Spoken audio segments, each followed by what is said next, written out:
kita negara hukum, semua sama di hadapan hukum. Keadilan dan kebenaran haruslah ditegakkan. Wahai para penegak hukum, mengabdilah demi bangsa ini. Janganlah menyalahgunakan wewenang ada padamu. Masyarakat peduli hukum, kembali lagi kita bersuasapa.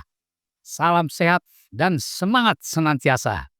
Kita harus selalu semangat apapun yang kita alami dan apapun yang kita hadapi saat ini. Masyarakat peduli hukum, baru-baru ini, yaitu persisnya tanggal 18 November 2025, DPR telah mensahkan KUHP atau Kitab Undang-Undang Hukum Acara Pidana yang baru, yang menggantikan KUHP lama, yaitu Undang-Undang Nomor 8 Tahun 1981 yang sudah hampir selama 44 tahun sebelumnya berlaku. Sejarah mencatat bahwa Undang-Undang tahun 1981 itu KUHP lama saat itu disebut merupakan karya agung sebab merupakan kodifikasi dan unifikasi dari hukum pidana formal yang menyatukan dan mengatur seluruh rangkaian proses penanganan perkara pidana dari awal, dari penyelidikan, penyidikan hingga akhir upaya hukum biasa dan luar biasa, dalam arti dari proses pengadilan negeri sampai PK, peninjauan kembali. Dalam KUHP yang lama ditekankan tonggak perlindungan hak asasi tersangka dan terdakwa dalam proses hukum, termasuk hak untuk membela diri dan didampingi penasihat hukum atau advokat saat pemeriksaan di penyidikan serta mendapatkan peradilan yang adil. KUHP tahun 1981 juga merupakan upaya untuk memperbaiki praktik peradilan masa lalu dalam paradigma crime control model atau pengendalian kejahatan yang tidak sesuai dengan prinsip hak asasi manusia menurut due process of law. Oleh karenanya, KUHP yang baru, yang seperti saya katakan tadi, yang baru diberlakukan tanggal 18 November 25, ya kita harus sambut dengan baik. Karena tentu sejatinya harus lebih baik daripada yang sebelumnya. Kalau kita melihat lebih detail, memang bisa katakan appreciate kita terhadap perubahan-perubahan yang ada, di mana secara tegas di dalam KUHP yang baru, salah satu contoh perubahan yang bisa kita menyatakan ada perkembangan yang baru, di mana selama ini bahwa saksi tidak bisa didampingi, ternyata sudah dimasukkan ada pasal yang menyatakan bahwa saksi berhak memilih, menghubungi, dan mendapatkan pendampingan advokat dalam setiap pemeriksaan. Jadi saksi ini ya, bukan tersangka. Kalau dulu hanya tersangka, ini saksi. Sehingga tidak lagi terjadi seperti yang selama ini, terutama di lembaga Komisi Pemberantasan Korupsi atau KPK, di mana selama adanya KPK mereka punya protap sendiri bahwasannya tidak bisa didampingi dalam keadaan saksi. Ke depan saya rasa itu sudah tidak akan berlaku lagi sejak KUHP ini diberlakukan. Itu salah satu.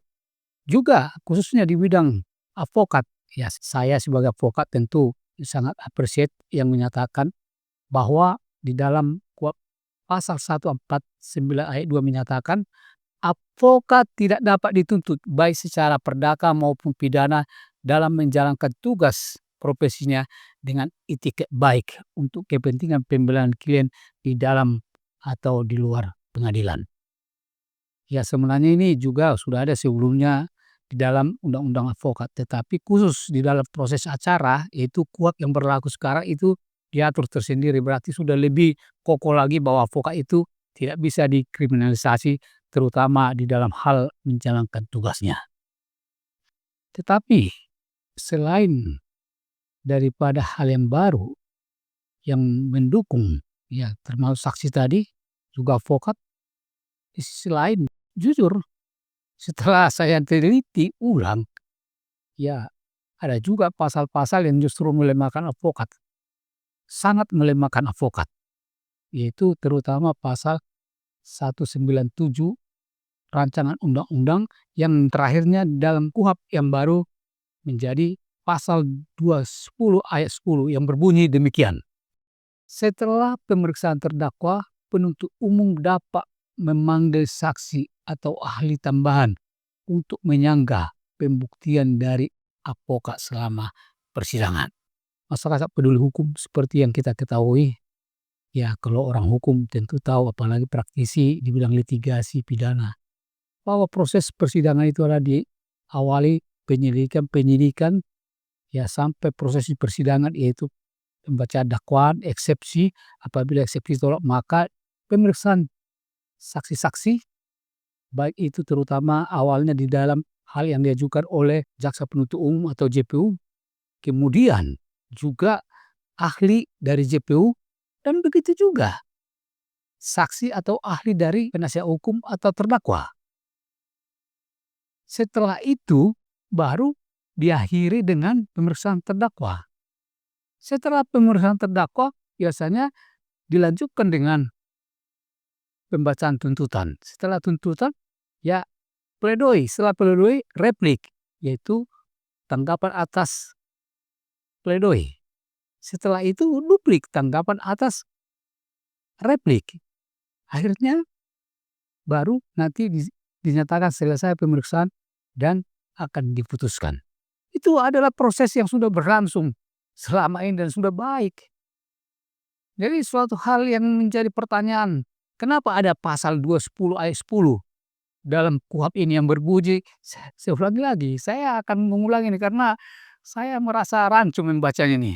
Setelah pemeriksaan terdakwa, penuntut umum dapat memanggil saksi atau ahli tambahan untuk menyanggah pembuktian dari advokat selama persidangan. Padahal di ayat 9-nya berbunyi, terdakwa memberikan keterangan pada akhir pemeriksaan. Jadi pemeriksaan terdakwa itu sebenarnya sudah selesai, tinggal penuntutan. Kok dikasih dibuka lagi ruang khusus untuk jaksa penuntut umum untuk mengajukan atau memanggil saksi atau ahli tambahan. Dan itu pun tidak dinyatakan harus seizin daripada hakim. Jadi haknya untuk mengajukan saksi dan ahli tambahan. Dan yang lebih ironinya lagi, tujuannya adalah untuk menyanggah pembuktian dari advokat selama persidangan. Jujur, ini sangat tidak fair. Dan bisa saya katakan proses persidangan ini berpihak kepada jaksa penuntut umum. Kalau dilihat dari pasal 210 ini. Karena pada prinsipnya upaya terakhir untuk membuktikan atau membela diri adalah dari advokat atau dari terdakwa. Bayangkan, dari sejak awal jaksa sudah diberikan untuk meneliti berkas dari mulai penyidikan, bahkan memberikan pendapat kepada penyidik apa yang kurang. Sementara advokat atau terdakwa memberikan saksi ataupun ahli pada saat di persidangan yang tentu ini juga terbatas, yaitu waktu yang diberikan kepada penasihat hukum atau advokat. Kalau 210 ini diberlakukan, berarti tidak lagi penasihat hukum atau advokat yang terakhir untuk memberikan sesuatu upaya hukum pembelaan. Jadi sekali lagi sangat tidak fair, karena kalau terjadi seperti ini, jaksa menyanggah pembuktian dari advokat selama persidangan, dan dia juga kalau ada dianggap dia karena kesaksian daripada saksi yang diajukan oleh advokat sangat meringankan, dia cari-cari lagi saksi yang lain. Ini nggak akan selesai persidangannya. Jadi ini jujur perlu dipertanyakan kenapa terjadi seperti ini. Ini sangat merugikan advokat. Saya sendiri selaku orang yang sudah berpraktek dari sejak 35 tahun ini merasakan aneh keadaan ini. Dan maaf, saya juga udah pernah menulis tentang ini, karena pada saat masih RUU ini sebenarnya udah kebaca di pasal 197 ayat 10 di dalam draft-nya. Tetapi anggapan saya ada advokat di Komisi 3 yang mengetahui hal ini. Ternyata ya bisa lolos begini. Sekali lagi, saya tetap appreciate terhadap KUHP yang baru nih. Tapi kalau dilihat dari segi profesi advokat, saya sangat prihatin. Dan ini juga perlu untuk dikaji, apakah ini perlu diuji materi nanti. Maaf, saya menyatakan ini karena memang saya merasakan kalau ini terjadi dan kita tidak akan fair dan tidak equal atau tidak seimbang di dalam hal proses persidangan sesuai dengan azas equality before the law di dalam proses persidangan tersebut antara jaksa dengan penasihat hukum atau advokat. Demikian, semoga pembahasan ini bermanfaat. Salam, sampai ketemu kembali.